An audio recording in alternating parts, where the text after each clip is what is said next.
I want to talk to you guys about a cheap hack that you could buy that could save the life of your subwoofer or any other powered audio equipment that you have.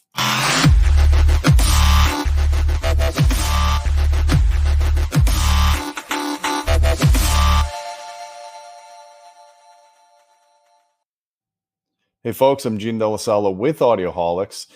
You know, I've been doing this audio stuff for over 2 decades, and I have to tell you, in my experience, the most unreliable equipment in audio is the subwoofer plate amp.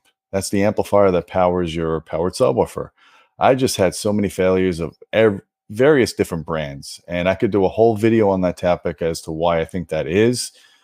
But I just want to do this video on giving you guys a potential cheap fix or a cheap solution that could help save your subwoofer, help protect it from surges or just bad voltage transients.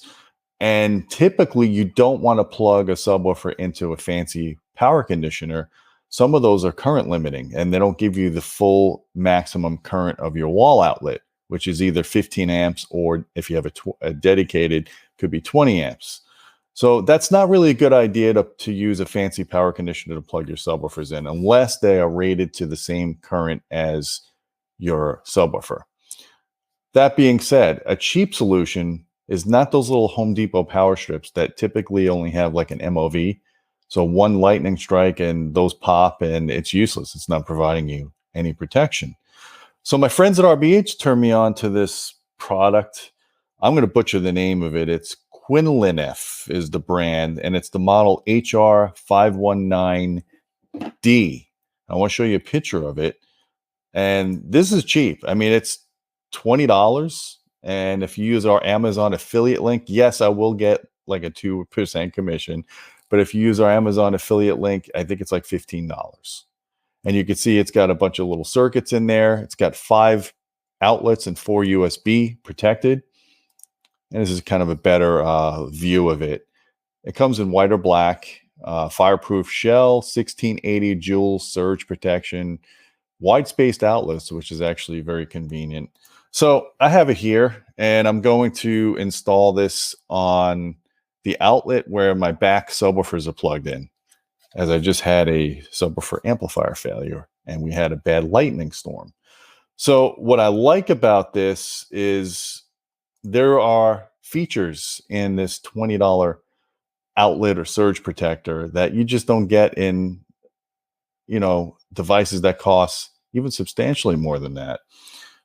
So there's basically 3-level complementary surge protection on here. As I said before, the MOVs are good, but they're short-lived. This one's got TVS.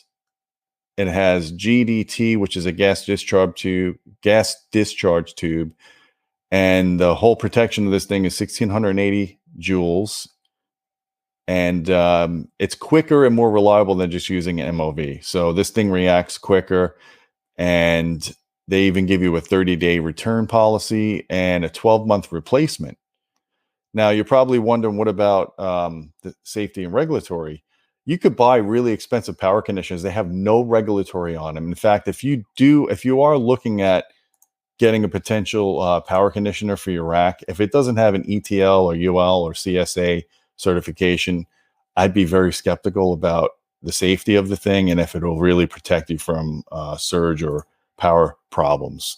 So this one has an ETL listing. It's very similar to UL because the test protocol for the ETL is based on UL. So it's just a different standards body. But the fact that this thing has it is a good sign. It's the same certification you'll get on many of your electronics like AV receivers and stuff. So that's a really good thing to consider. I think plugging any of your subwoofers into just a bare outlet, especially if you live in Florida, you do risk the potential of surges zapping that subwoofer amp. I've had it happen before. And what I would recommend, because this thing is so cheap, it's only $15, buy them, plug in your audio devices, plug in your subwoofers, and then replace it every 2 years or, every 3 years.